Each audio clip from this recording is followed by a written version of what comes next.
Coming up on Look Today, well, the former director of the Lake George Watershed Coalition has been indicted on 22 criminal charges.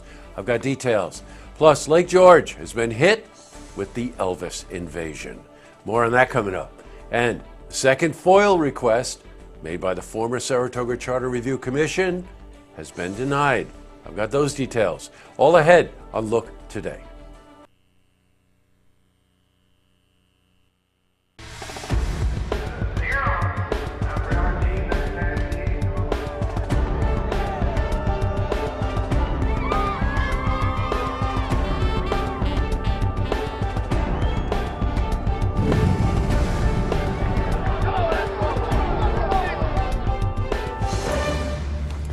Welcome, everyone. I'm Jay Hood Jackson. This is Look Today.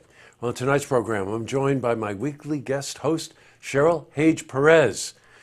A look at veterans. And we're joined this week by Joe Pennell.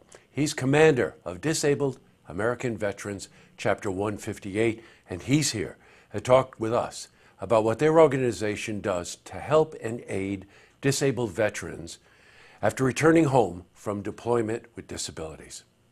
I also sit down with Ed Larkin. Now, he's board president for Rebuilding Together Saratoga County, and he's here to talk about this organization's important work and how they help families, low-income families, afford homes in our community. Plus, we've got your weather for the Tri-North counties, but first, these headline stories. Big one in our lead story. Former director of the Lake George Watershed Coalition has been indicted on 22 criminal charges. David Decker is accused of stealing $170,000 from the coalition between September of 2007 and December of 2016.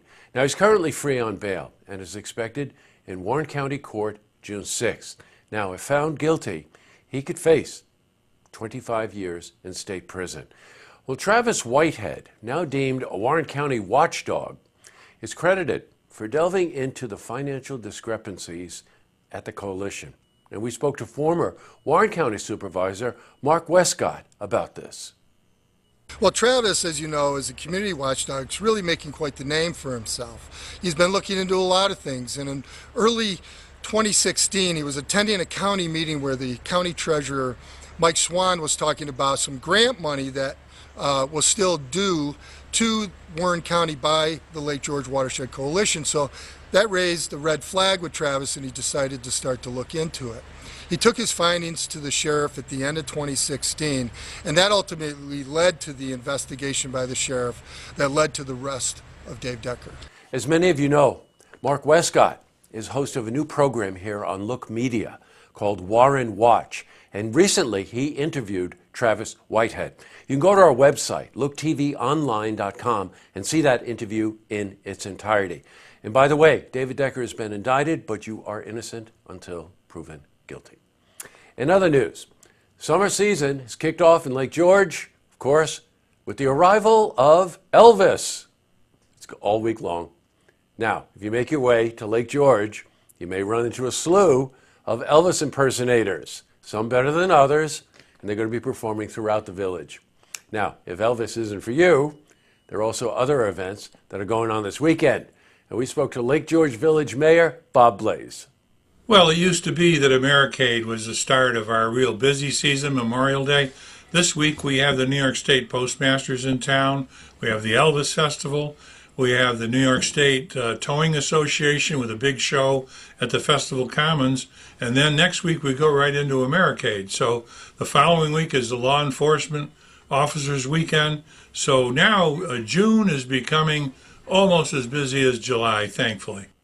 Like I said, if Elvis isn't for you, well, the Postmasters are in town with the infamous stamp licking contest.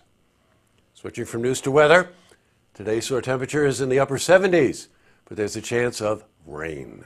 Let's see how the weekend is shaping up. For a more detailed look at our weather, let's head to the Glens Falls Weather Center for a look at your first forecast. Thanks, Jesse. I'm meteorologist Clarence Ponster with your first look weather update on Look TV. From earlier today, we see some of this cloud cover associated with this newly placed warm front boundary. As you see, the remnants of Alberto heading into parts of southeast Canada, and it's by a new warm front boundary. It's going to provide the focal point of more showers and storms as we go down the road. This is from earlier today, dry from earlier. There's that warm front that's still ahead. High pressure over the western Atlantic just to the south of the Canadian Maritimes, and we will see that warm front advancing into the area by Friday and Friday night. Cold front will immediately suit over the weekend. Patchy dense fog lake with scattered showers, 65 the overnight low.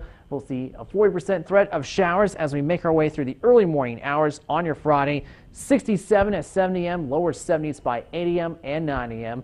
And we'll see storms likely during the day with highs in the mid-80s and a south wind of 5 to 8 miles per hour. We'll cool down to 63 overnight, then we'll be back into the mid-70s or so on Saturday, featuring a slight chance of showers and storms with partial sunshine. We'll see mainly sunny skies for the second half of the weekend. Please enjoy it because we have cooler weather and more showers in the forecast for both Monday and Tuesday, and highs struggling to get to 60 degrees. That was your weather update here on First Look Weather on Look TV. I'm meteorologist Clarence Ponster. Now I send it back to you, Jesse.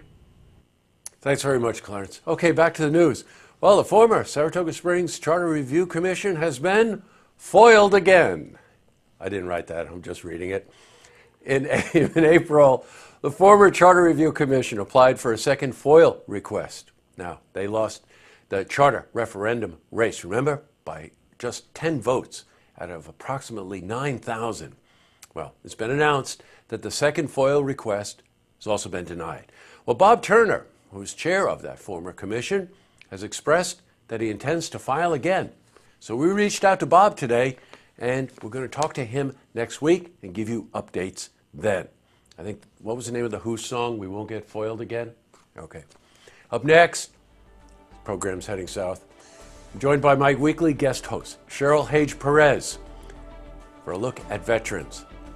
This week we're joined by Joe Pinnell. He's commander of Disabled American Veterans, Chapter 158, and he's here to talk about what that organization does to help disabled veterans returning home from deployment. Plus, I also sit down with Ed Larkin. He's board president for Rebuilding Together Saratoga County, and he's here to talk about this important organization and the work they do to help low-income families afford homes in our community. But first, if you see news happening, you want to share a story idea, how about join us for an interview?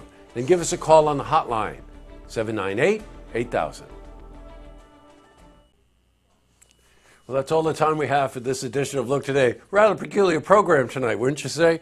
It's funny, we had a lot of serious material, but for some reason we're in a particular mood around here today.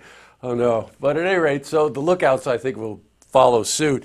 First for Bob Turner. We know Bob Turner really well, and he's got a great sense of humor, so we didn't mean anything disrespectful in our jokes about the FOIL request.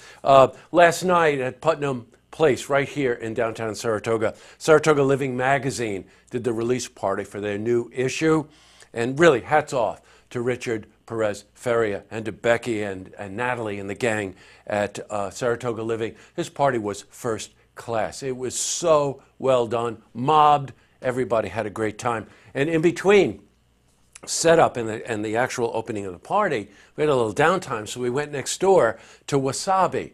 Now that's the renovated Asian restaurant in downtown Saratoga. Used to be Azumi, and Larry and his gang did an amazing job. Boy, they put their heart and soul into this place, and the food is absolutely exceptional. Chef from New York City, I think, is on hand there now.